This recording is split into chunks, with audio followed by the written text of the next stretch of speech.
Olá, o Memória está começando. Nesse mês, o assunto principal são as eleições municipais em todo o país. A escolha de um representante é um momento muito importante para a democracia brasileira. E pensando nisso, vamos rever algumas matérias sobre esse assunto. Você sabe o que faz um vereador? É muito importante ficar atento aos deveres e direitos de cada cargo político antes de votar. Neste ano, 1.392 candidatos concorreram a 41 vagas na Câmara Municipal de Belo Horizonte. O programa Revista de 2012 explica qual a função do Poder Legislativo no município. Você sabe o que faz um vereador? Não. Ele rege tudo que é nomeação, o orçamento, né, participativo. Eu acho que deveria ter mais informações sobre o que um vereador faz e o que a gente pode cobrar dele quando a gente vota nele. Vereador é o agente político que trabalha na Câmara Municipal da cidade e lá desempenha funções de fiscalizar as ações da prefeitura e legislar. Com mandato de 4 anos, eles analisam, votam, aprovam e rejeitam projetos de lei apresentados, tanto pela necessidade dos habitantes do município quanto pela prefeitura. Olha, o vereador ele tem duas funções que são fundamentais. A primeira tem a ver com a produção da legislação para o município. É claro que para a produção da legislação do município, o vereador tem que ter um mínimo de conhecimento. Ele, por exemplo, não pode produzir legislação que entre em conflito com a legislação estadual ou com a legislação federal. Então, o vereador ele tem que conhecer bem, né, do processo legislativo, da produção legislativa.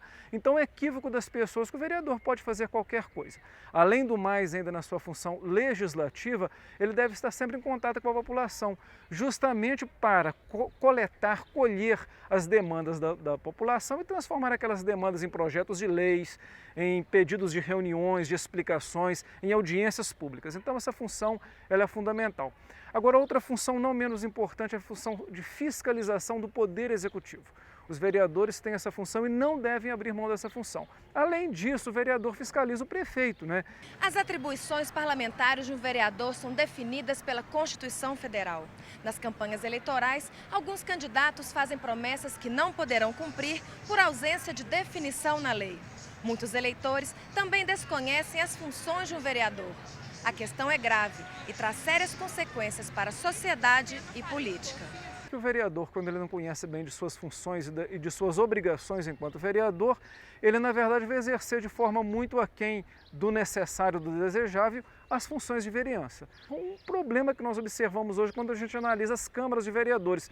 O executivo passa a ter muito mais propostas para o legislativo, ou seja, o executivo passa a legislar mais, a produzir mais legislação, a mandar mais legislação para a Câmara e a Câmara fica refém do executivo. Isso é muito ruim para a democracia. Conhecer os compromissos legislativos e executivos de um vereador contribui para o exercício da democracia.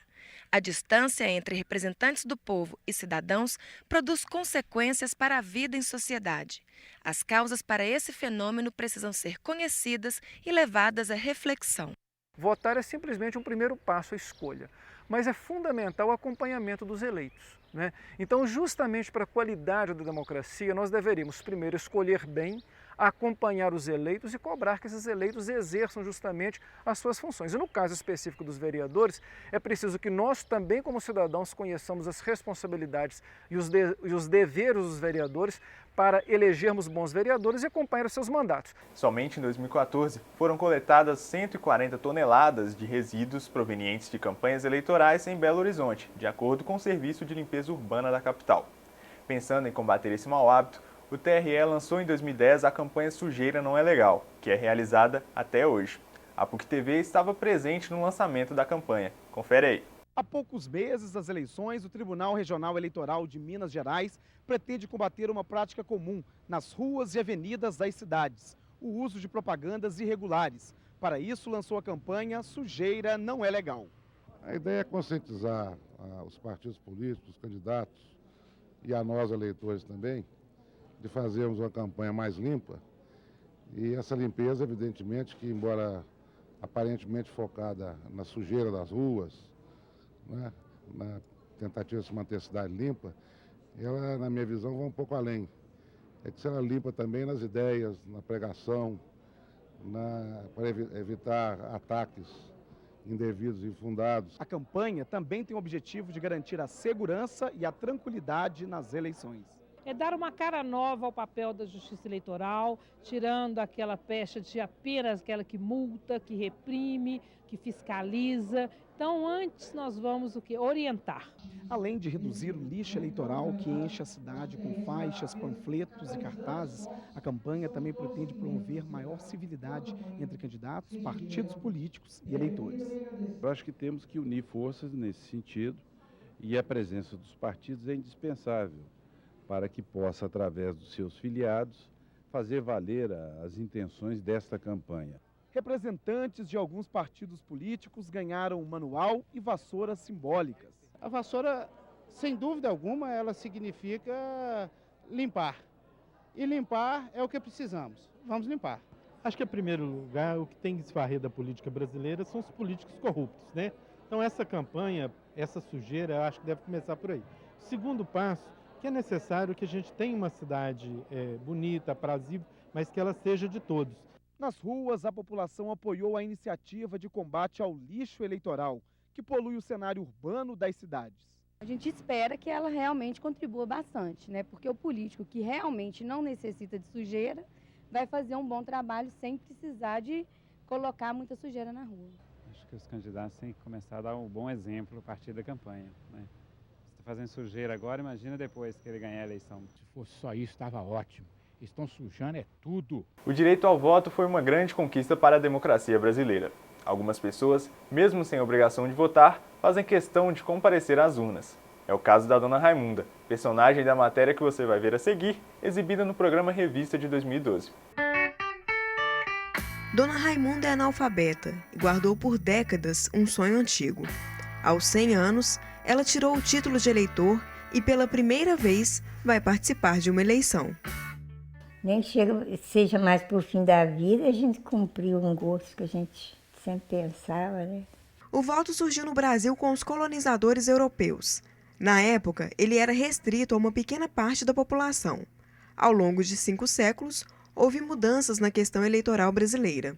E com a Constituição de 1988, ficou estabelecida a eleição direta para os cargos de presidente, governador, prefeito, senador, deputado e vereador.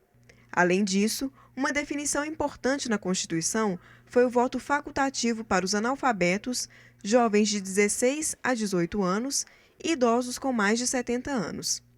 Pessoas entre 18 e 69 anos são obrigadas a votar, o que garante a presença da maioria da população nas eleições.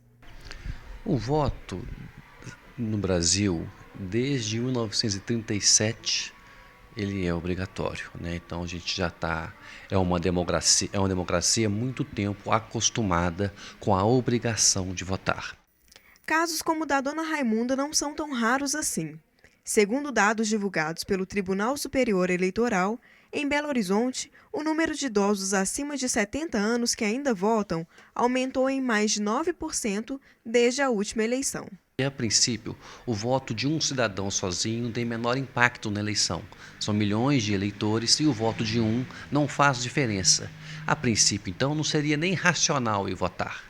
Como o voto é obrigatório e a gente tem a esperança que o voto faça diferença, tem a esperança que todo mundo votando junto possa chegar a algum lugar, a participação na eleição então se dá muito mais pela esperança de um mundo melhor, pela esperança de um futuro, do que por um ato compulsório, obrigatório, no qual a gente exerce um dever cívico. Então votar é renovar as esperanças. Quem não é obrigado a votar e comparece às urnas, demonstra motivação especial em exercer a cidadania e participar do processo democrático. O que eu acho do meu voto, sabe o que eu acho?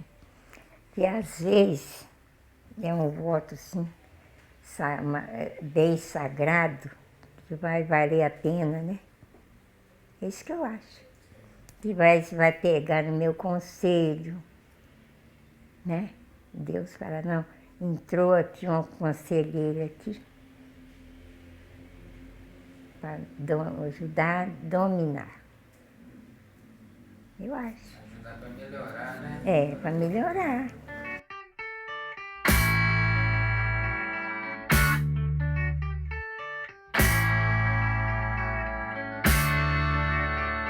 Hoje, para este encerramento, preparamos um momento de descontração que vai fazer parte do Memória PUC TV.